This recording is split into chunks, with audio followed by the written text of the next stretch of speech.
Good morning everyone, welcome to Civil Daily Platform. This is 8th lecture in the series of Engineering Mechanics. अभी तक हम लोगों ने 7 lecture cover किया है, जिसमें कि हम लोगों ने 2 चैप्टर को पढ़ लिया. फर्स्ट चैप्टर हमारा इंट्रोडक्शन टू इंजीनियरिंग मैकेनिक्स था and the second chapter was force की कैरेक्टरिस्टिक्स, रिजल्टेंट को फाइंड करने के मेथड्स. 2 मेथड्स हम लोगों ने पढ़े, ग्राफिकल मेथड और एनालिटिकल मेथड.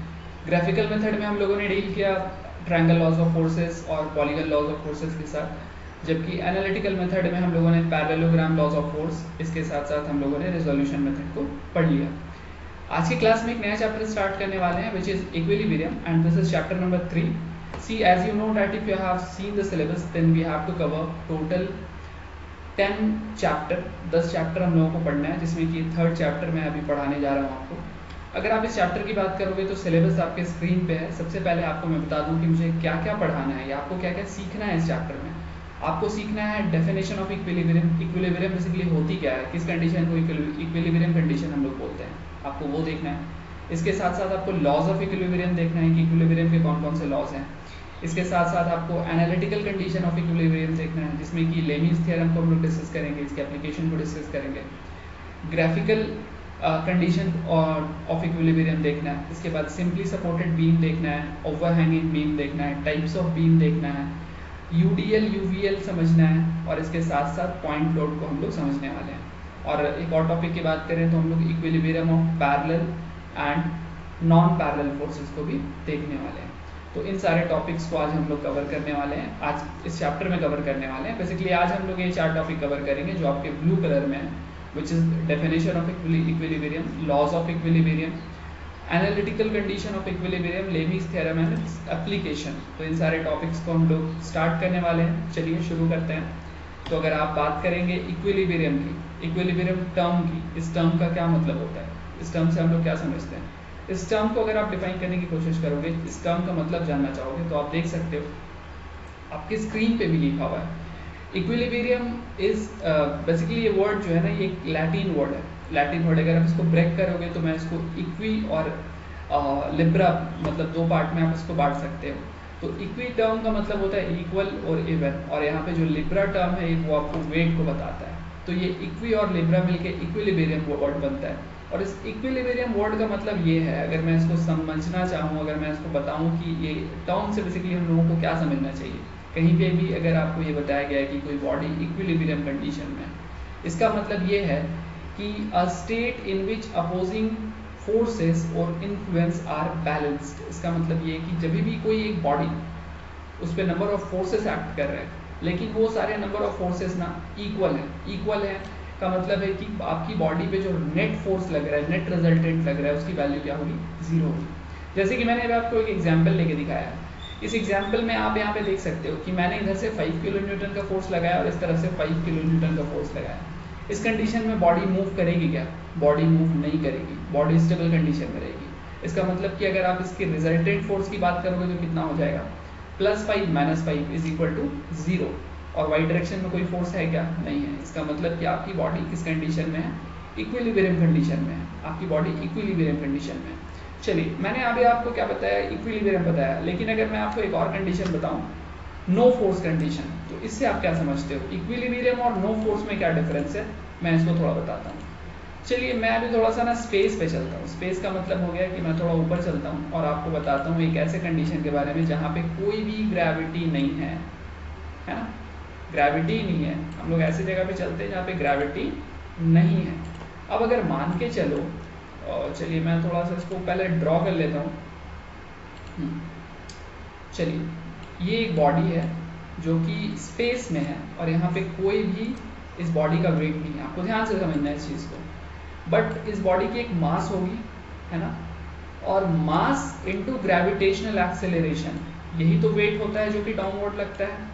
अगर मैं आपको किसी बॉडी की मास गिवन है, आपको बोला जाएगा इसका वेट कितना है, तो आप क्या करते हो, आप करते हो m/g, राइट. आप m/g करते हो ना. लेकिन आप देख रहे हो कि इस बॉडी की मास है, लेकिन g की वैल्यू क्या है, स्पेस में एक्सेलरेशन कितनी होती है, एक्सेलरेशन तो 0 होती है ना. एक्सेलरेशन ड्यू टू ग्रेविटी 0 होती है. ग्रेविटी नहीं है तो एक्सेलरेशन कहाँ से होगा. इसका मतलब इसका वेट क्या हो जाएगा, इसका वेट 0 हो जाएगा. यहाँ पे इसका वेट हो जाएगा 0. और जब इसकी वेट 0 होगी तो यहाँ पे रिएक्शन क्या लगेगा, कुछ नहीं, रिएक्शन भी कुछ नहीं लगेगा। तो ये एक ऐसा कंडीशन है जहाँ पे मैं नो फोर्स कंडीशन बता रहा हूँ, इस बॉडी पे किसी भी तरह का फोर्स नहीं लग रहा है। लेकिन मैं अगर आपको एक दूसरे कंडीशन के बारे में बताऊँ, आपकी बॉडी अर्थ पे रखी हुई है, ऐसे करके आपकी बॉडी ग्राउंड पे रखी हुई है, ग्राउंड पे आपने क्या किया, आपने एक बॉडी ऐसा करके यहाँ पे आपकी बॉडी रखी हुई है, तो क्या इस बॉडी पे कोई फोर्स लग रहा है क्या? अगर मैं बोलूँगा कि आप यहाँ पे कोई फोर्स नहीं लगा रहे हो, जैसे कि मैंने यहाँ पे दिखाया कि फोर्स लग रहा है, बट आप इसके ऊपर कोई फोर्स इंप्लीमेंट कर रहे हो, तो ये क्या नो फोर्स कंडीशन में है?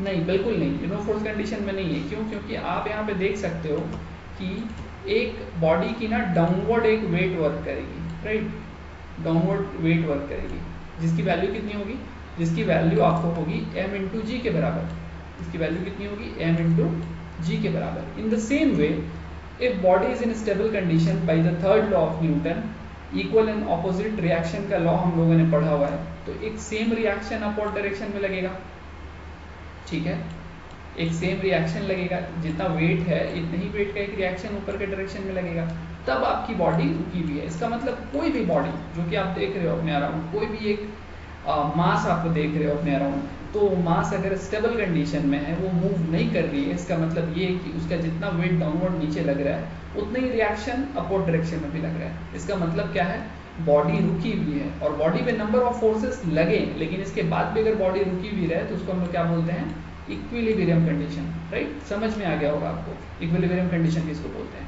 मैं उस कंडीशन की बात कर रहा हूँ जहाँ पे ढेर सारे फोर्सेस लग रहे हैं, इधर से भी लग रहे हैं, इधर से भी लग रहे हैं, इधर से भी लग रहे हैं, लेकिन आपकी बॉडी मूव नहीं कर रही है, तो उस कंडीशन को हम लोग क्या बोलते हैं, इक्विलिब्रियम कंडीशन। और ऐसा कब होता है, चलिए मैं थोड़ा एक और एग्जांपल ले लेता हूँ, थोड़ा ये क्लास लेंदी होने वाला है, बट आपको समझ आ जाएगा ना, तो आप कंसेप्ट क्लियर हो जाएगा, तो आप बहुत अच्छे से आगे कर पाओगे।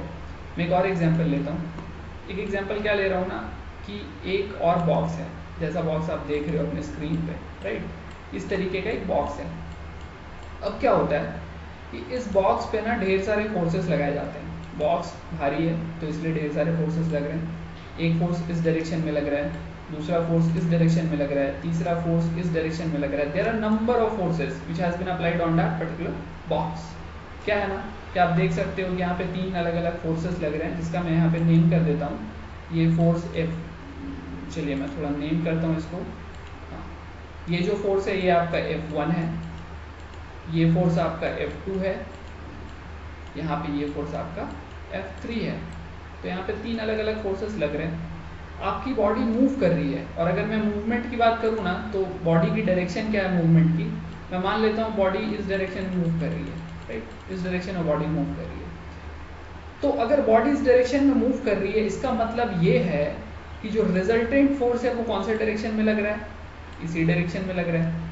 आप अगर ये फोर्सेस की बात करोगे तो इसका एक रिजल्टेंट फोर्स है ना, रिजल्टेंट फोर्स हमेशा उसी डायरेक्शन में कंसिडर होता है, क्योंकि बॉडी की अपनी वेट भी होगी डाउनवर्ड, है ना। तो रिजल्टेंट फोर्स मैं मान लेता हूँ इस डायरेक्शन में लग रहा है, और ये रिजल्टेंट फोर्स 5 न्यूटन का है, राइट, 5 न्यूटन का रिजल्टेंट फोर्स लग रहा है। बॉडी इक्विलिब्रियम कंडीशन में है क्या? नहीं, बॉडी इक्विलिब्रियम कंडीशन में नहीं है, क्योंकि बॉडी मूव कर रही है नंबर ऑफ फोर्सेस लगाने के बाद। लेकिन इक्विलिब्रियम में लाने के लिए मैं क्या कर रहा हूँ ना, मैं एक ऑपोजिट रिएक्शन इस डायरेक्शन में लगा दे रहा हूँ, खींच रहा हूँ इसको इस तरफ से, कितने से, कितने के फोर्स से, 5 न्यूटन के ही फोर्स से खींच रहा हूँ। बॉडी क्या होगी, बॉडी रुक जाएगी, बॉडी रुक जाएगी। इस कंडीशन को हम लोग क्या बोलेंगे, इक्विलिब्रियम कंडीशन। तो आपको यहाँ से एक कंसेप्ट क्लियर हो गया होगा, if there are number of forces acting on a body and it is having some resultant, and if we apply the same amount of force in the reverse direction, in the reverse direction of resultant, in the opposite direction of resultant, then body will come under equilibrium condition. तो ये हो गया equilibrium के बारे में, हम लोगों ने इक्विलिब्रियम को समझ लिया। If you have any doubt please right down in the comment box, comment box में लिखिए, और लिखने के साथ अपने सारे डाउट्स को क्लियर कर लीजिए। चलिए आगे चलते हैं और बात करते हैं लॉज ऑफ इक्विलिब्रियम की। इक्विलिब्रियम के कितने सारे लॉज हैं, तो इक्विलिब्रियम के नंबर ऑफ लॉज हैं, लेकिन हम लोग यहाँ पे 4 को डिस्कस करने वाले हैं। बेसिकली 4 आपके सब्जेक्ट पॉइंट ऑफ व्यू से इंपॉर्टेंट है, तो हम लोग ये 3 को हम लोग डिस्कस करने वाले हैं। 2 force principle, 3 force principle and 4 force principle, इन तीनों को हम लोग डिस्कस करने वाले हैं। अगर मैं बात करूँ 2 फोर्स प्रिंसिपल के बारे में, तो 2 फोर्स प्रिंसिपल का लॉ क्या बोलता है, एज पर दिस लॉ, इस नियम के हिसाब से, इफ अ बॉडी, अगर कोई body in equilibrium is acted upon by two forces, अगर कोई बॉडी जो कि इक्विलिब्रियम कंडीशन में है, रुकी हुई है ना, अभी ये बॉडी एकदम आराम से है, इसको कोई टेंशन नहीं हो रहा है, ये इक्विलिब्रियम कंडीशन में है, और क्या करते हो ना, इस पर अगर दो अलग अलग फोर्स लगाया जाए, एक फोर्स इस डायरेक्शन में और दूसरा फोर्स कहीं भी लगाया जाए, दो फोर्स अगर लगाया जाए तो दे मस्ट बी इक्वल, मतलब इधर अगर 5 न्यूटन का लगा रहे हो तो दूसरा वाला भी 5 का ही लगना चाहिए, और क्या होना चाहिए इसके साथ साथ कोलिनियर होना चाहिए, इसका मतलब एक ही लाइन में होना चाहिए, राइट। आपको समझ आया होगा, नहीं समझ आया मैं एक बार फिर से एक्सप्लेन करता हूँ। बोला गया है आपको कि अगर आपकी कोई बॉडी है, आपके पास कोई एक बड़ा सा बक्सा है, इस बक्से ये बक्सा अगर रुका हुआ है, अभी कहीं मूव नहीं कर रहा है, एकदम आराम से एक जगह पे है, और आप क्या करते हो ना, अगर एक फोर्स लगाते हो इस तरफ 5 किलो न्यूटन का, मैं लिख देता हूँ, आप कितने का फोर्स लगा रहे हो, 5 किलो न्यूटन का फोर्स लगा रहे हो, तो आपको इधर भी इस डायरेक्शन में भी एक फोर्स लगाना होगा, इसके जस्ट ऑपोजिट डायरेक्शन में, कोलिनियर डायरेक्शन में आपको एक फोर्स लगाना होगा, जिसकी वैल्यू कितनी होनी चाहिए, इसकी वैल्यू 5 किलो न्यूटन ही होनी चाहिए, क्योंकि आप 6 किलो न्यूटन का लगा दोगे तो क्या होगा, बॉडी फिर से मूवमेंट में आ जाएगी। सो it is all about first law of equilibrium, हम लोगों ने फर्स्ट लॉ को देख लिया। सेकेंड लॉ देखते हैं, सेकेंड लॉ में क्या बताया गया हम लोगों को। In the second law of equilibrium, that is three force principle, as per this principle if a body is in equilibrium condition, एक बॉडी फिर से इक्विलिब्रियम कंडीशन है और इसके ऊपर अगर तीन अलग अलग फोर्सेस लगता है, तो resultant of any two forces must be equal opposite and collinear to the third force. ये भी आपको बहुत आराम से समझ में आ जाएगा। चलिए मैं एक बॉडी बनाता हूँ, इस बार मेरी बॉडी जो है ना वो एक सर्कुलर होने वाली है। चलिए मैं एक सर्कुलर बॉडी आपको बना के दिखा रहा हूँ। This is my circular body, right. और यहाँ पे ना फोर्सेस लग रहे हैं, कितने फोर्सेस लग रहे हैं, तीन अलग अलग फोर्सेस लग रहे हैं। फर्स्ट फोर्स का डायरेक्शन ये है, अगर मैं सेकेंड फोर्स की बात करूँ, सेकेंड फोर्स का डायरेक्शन ये है, एंड थर्ड फोर्स की बात करूँ तो थर्ड फोर्स का डायरेक्शन ये है, राइट। तीन अलग अलग फोर्सेस तीन अलग अलग डायरेक्शन में लग रही हैं। तो आपको ये बोला गया है कि किसी भी दो फोर्स का रिजल्टेंट, मतलब अगर मैं मान लूँ कि ये मेरा, चलिए मैं थोड़ा लिख लेता हूँ ना, ये मेरा फर्स्ट फोर्स है, ये मेरा सेकेंड फोर्स है, ये मेरा थर्ड फोर्स है। तो किसी भी दो फोर्स का रिजल्टेंट, मतलब कि अगर मैं इन दोनों फोर्स के रिजल्टेंट की बात करूँ, थोड़ा कलर अच्छा ले लिया जाए, अगर मैं इन दोनों फोर्स के रिजल्टेंट की बात करूँ, रिजल्टेंट आपने पढ़ा हुआ है, इन दोनों फोर्स की जो रिजल्टेंट होगी, रिजल्टेंट तीसरे वाले फोर्स के साथ इक्वल सेम लाइन पे होना चाहिए और इक्वल मैग्नीट्यूड का होना चाहिए। इसका मतलब ये है कि ये दोनों का रिजल्टेंट, अगर मान के चलो ये फोर्स 5 किलो न्यूटन है ना, 5 किलो न्यूटन है, तो ये फोर्स कितना होना चाहिए, ये दोनों का रिजल्टेंट भी 5 किलो न्यूटन ही होना चाहिए, ठीक है। और जस्ट कोलिनियर होना चाहिए, ऑपोजिट डायरेक्शन में होना चाहिए। This is about third force principle, three force principle. अगर मैं इन दोनों के रिजल्टेंट की बात करूँ, इन दोनों का रिजल्टेंट इधर ही होना चाहिए। मैं इन दोनों के रिजल्टेंट की बात करूँ, इनका जो रिजल्टेंट है ना, ये दोनों का, वो इधर ही होना चाहिए। So it is all about three force principle. अगर मैं फोर फोर्स प्रिंसिपल की बात करूँ, फिर से मुझे एक बॉडी ड्रॉ करना पड़ेगा। चलिए बाद में ड्रॉ करूँगा, पहले मैं बता देता हूँ, देखते हैं क्या लिखा है। As per this principle, if a body is in equilibrium is acted upon by four forces, then the resultant of any two forces must be equal and opposite, collinear with the resultant of other two forces. बहुत आसान सा बात आपको फिर से बताया गया है। आपको क्या बताया गया है, आपको ये बताया गया है कि एक अच्छी सी बॉडी है, शरीर सी बॉडी, रुकी हुई है, स्टेबल कंडीशन में है, और इसके ऊपर ना चार अलग अलग फोर्स लग रहे हैं। इसके सीजी पॉइंट से एक फोर्स इस डायरेक्शन में लग रहा है, दूसरा फोर्स इस डायरेक्शन में लग रहा है, तीसरा फोर्स इस डायरेक्शन में लग रहा है, एंड चौथा फोर्स इस डायरेक्शन में लग रहा है। किसी भी चार डायरेक्शन में चार अलग अलग फोर्स आपको लग रहा है। मैं नाम दे देता हूँ, ये फर्स्ट है, ये सेकंड है, ये थर्ड है, और ये फोर्थ है, राइट। तो आपको अब ये फोर्थ लॉ क्या बोलता है, अब ये फोर्थ प्रिंसिपल क्या बोलता है कि अगर ये दोनों की रिजल्टेंट निकालोगे, मान लिया मैं कि ये दोनों की रिजल्टेंट इधर आ रही है, ठीक है, ये हो गई R1, और वैसे अगर आप ये दोनों की रिजल्टेंट निकालोगे तो ये हो गई R2, ठीक है, ये हो गई R1, ये हो गई R2।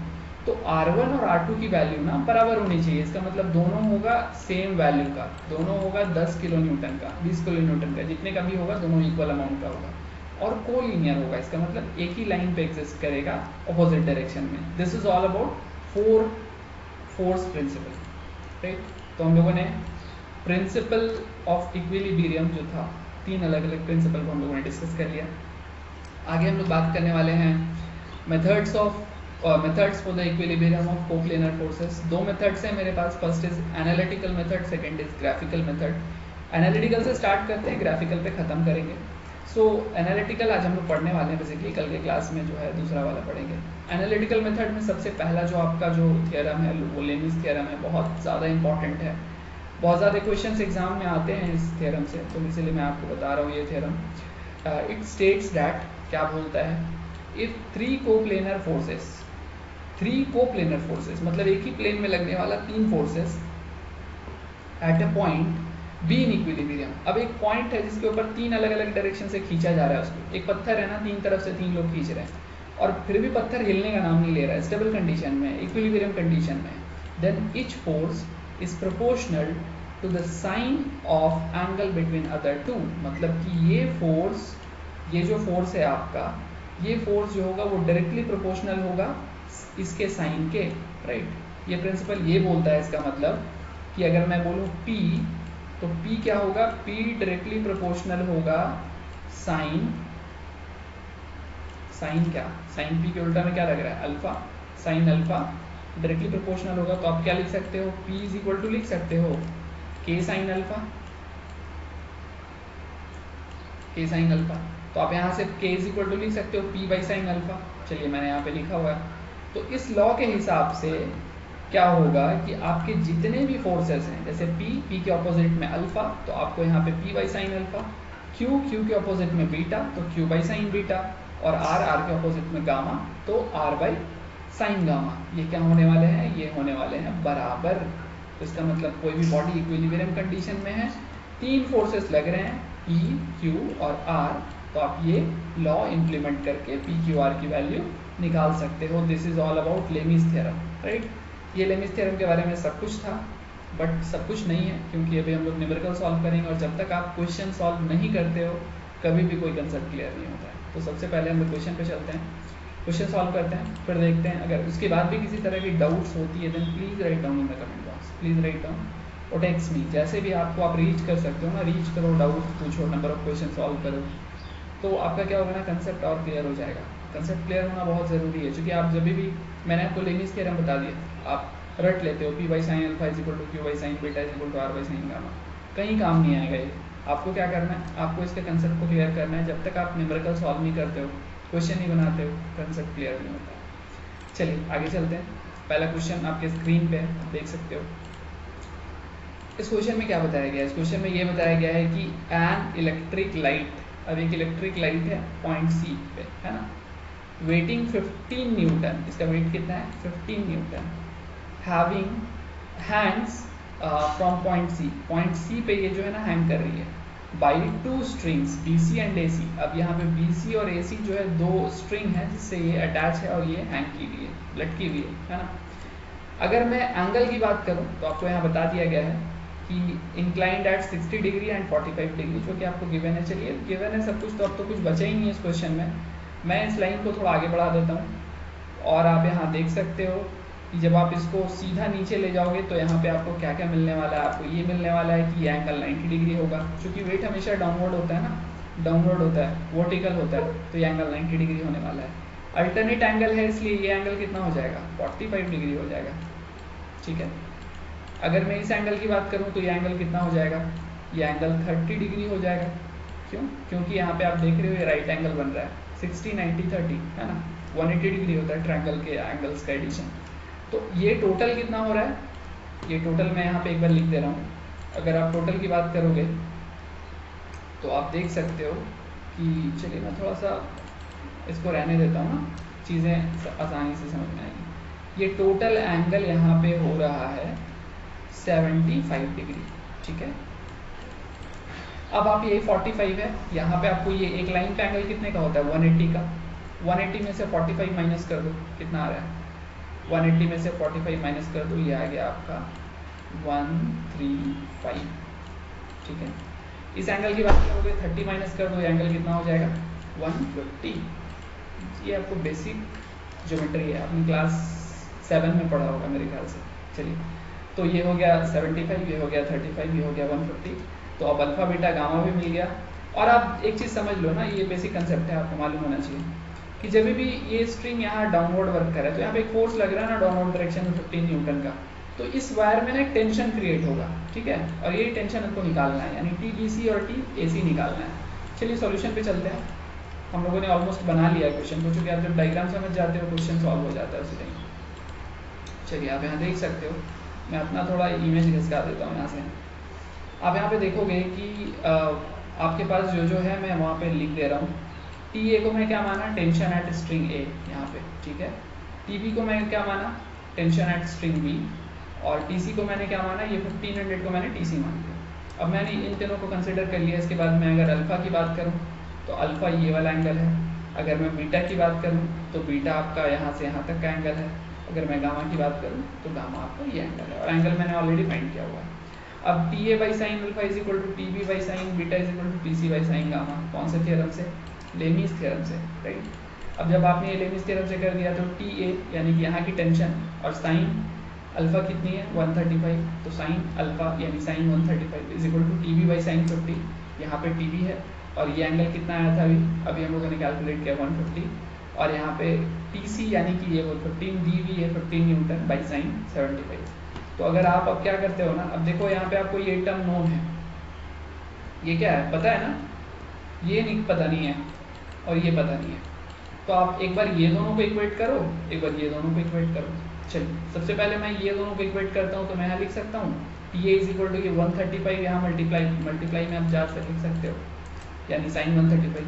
TB is equal to आप लिखना चाहोगे तो 150 मल्टीप्लाई में लिख सकते हो, मैंने वही किया है, और मैंने यहाँ पर TA is equal to 15 by sine 75 into 135 sine, TB is equal to 15 by sine 75 into 150, मैंने इक्वेट कर दिया, वैल्यू आ गई 10.98, इसको मैंने 11 न्यूटन लिख दिया, 7.76 अप्रॉक्सीमेट 7.8 न्यूटन।